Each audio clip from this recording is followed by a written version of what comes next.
So today we're going on a journey, not an Odyssey journey, but rather a journey through contested territory in order to achieve world domination. Or in other words, we are going to create the most stacked lineup of all time to achieve first place on the leaderboard. So basically in today's video, we're going to be looking at what it takes to be able to get the #1 spot on the leaderboard, or if not #1, very high. So in order to achieve world domination, we need to recruit 15 active players, which meant kicking a couple of our original members out. Sorry to Bloon.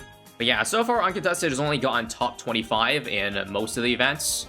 This is going to be our biggest run by far. Also, what's at stake? Well, if you're in the top 3 of global teams, everyone on your team gets a tier of up insta each, so it should be exciting to see if we can go for that and what insta we end up getting. So let's begin our journey over on day 1, the very opening hours of contested territory. First off, what's required is, of course, you must speedrun getting all the tiles so that you can start racking up points for them. For those who don't know how the point system works, regular tiles are worth 10 points per hour, relic tiles are worth 20 per hour, and banners are worth 40. So it is our goal to capture every relic and banner on the map. There are 24 of them each, and since each player gets 4 tickets, that means we can get all 48 of them, while having 12 to spare for the regular tiles. So here I am, just capturing a regular tile for my team's cause, since we need to bridge over to get a couple relics. Now, the thing with getting a high contested territory ranking is that it's pretty much reliant on RNG of your other 5 teams you're against.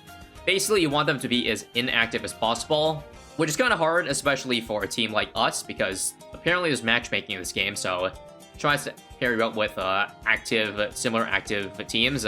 Luckily for us, we got 5 pretty dead teams. Didn't really look like it based on their team profiles, but yeah, I guess you can't judge a book by its cover, which means it's a perfect time to go for a top spot, since there's no competition. So therefore, getting really good times doesn't really matter, since, well, no one's going to capture them, but obviously, I still want to try my best. I don't want to be full lazy bones and get, like, awful scores. Still take pride in getting decent scores, but yeah. I used up all 4 of my tickets in the very beginning hours, and eventually so did the rest of my team. So the next morning, this is what the field looked like. Unfortunately, we weren't able to get all relics because it required a bit more regular tiles to take up. But that's fine. You don't have to be 100% perfect, but you need to be near perfect. And so right now that's good enough for, wow, 2nd place on the leaderboard, right behind Cheese the Algorithm, 2k points behind. And now over onto day 2. There are 7 days for the CT event, by the way. As you can see, we now hold every banner and relic, and something important I should mention is that each tile, when you capture it, lasts for 28 hours. So therefore, the most optimal way to farm points is, well, to basically refresh the tile as soon as it becomes neutral. And in doing so, that kind of means you gotta push back your tile take time 4 hours every single day, which might occasionally lead to some very ungodly hours that you have to play contested territory. Like, for example, our CT started about 8 to 9 p.m. Eastern, and we only started finishing taking tiles past midnight, which means for day 2 here, all of our tiles need to be taken between the hours of 12 to 4, which kind of sucked for the East Coasters. Because, yeah, most of our team is from NA, so some of us, unfortunately, had to wake up in the middle of the night for day 2 here, or at least stay up. I personally just captured one of the relics that we didn't get for day 1. And yeah, thanks team for letting me have a good night's sleep. Because next morning I just ended up taking scraps, aka a couple regular tiles. Because each tile only lasts 28 hours and you get new tickets every 24 hours, this kind of means you have a surplus. So we pretty much have no choice but to use a good chunk of them are regular still. But yeah, once again checking in on our leaderboard ranking, we are still 2nd place, the same amount of points behind Cheese and the Algorithm, so they pretty much got the same tactic down as us. Optimal tile taking. In case you guys are wondering how our team of 15 coordinated this, well, step 1, Discord. Step 2, we had someone timestamp all the banners and relics and for when they expire, so that everybody can pick and choose which ones they want to take for their best availability. Yes, the things we go through for a top 1 run, and for 7 days straight. The thing is, if you split the duties between 15 people though, it's really not all that much. Or not all that bad. Now, day 3. Breaking news, something happened with the Cheese the Algorithm team, and they just plummeted to 3rd place, which now puts us in the lead by a nice 2.5k point cushion. Now, as far as I'm aware, that happened because one of the players on their team ended up getting flagged for some sus activity. Not sure what it is, but that's what I heard, and for a punishment, that one player lost all their points. So yeah, that kind of tanked their score pretty hard. F's in the chat for them, but yeah, now our team is in the driving seat, and As long as you don't make any major mistakes coordination-wise, we got this in the bag. Once again, we are keeping track of times of when to take tiles, and luckily, while day 3's isn't too bad, the times have now been shifted to the very early morning hours, so I just personally sniped the 9 a.m. ones. Great, now expose my waking hours. Yes, can you believe it, guys? I wake up at a normal time.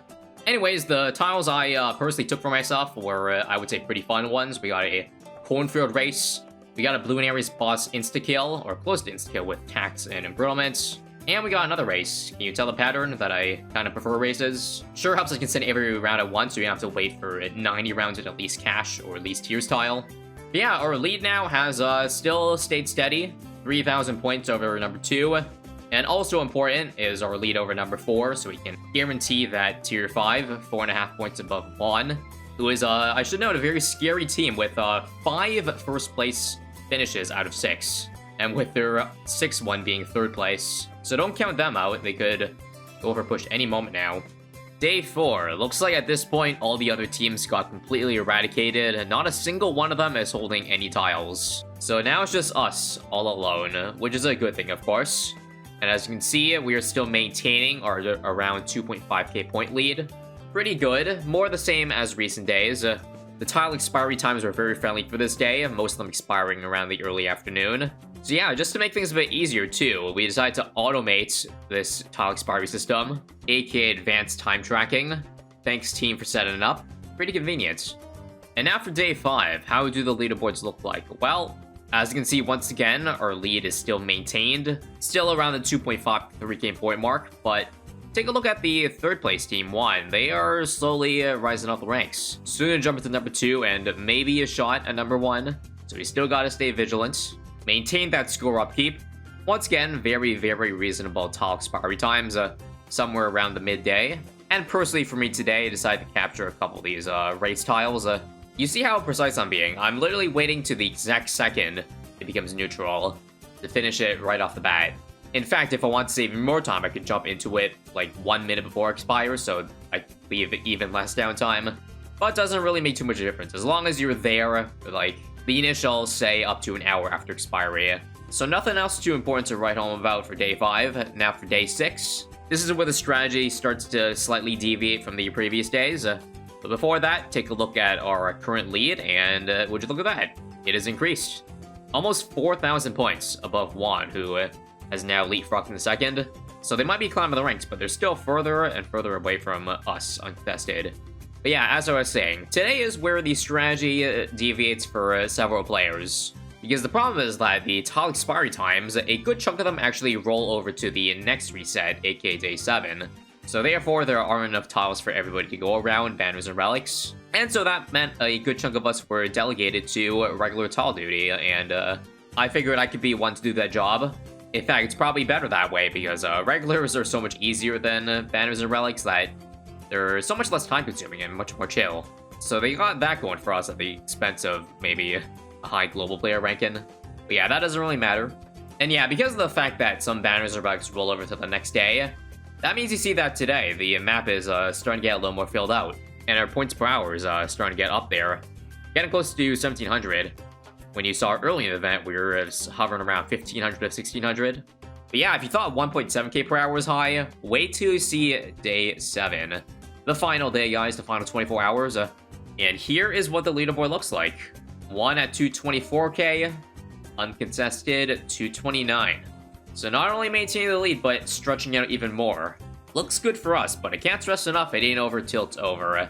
So here was the plan for the last day. Well, simply use our tickets the moment you can.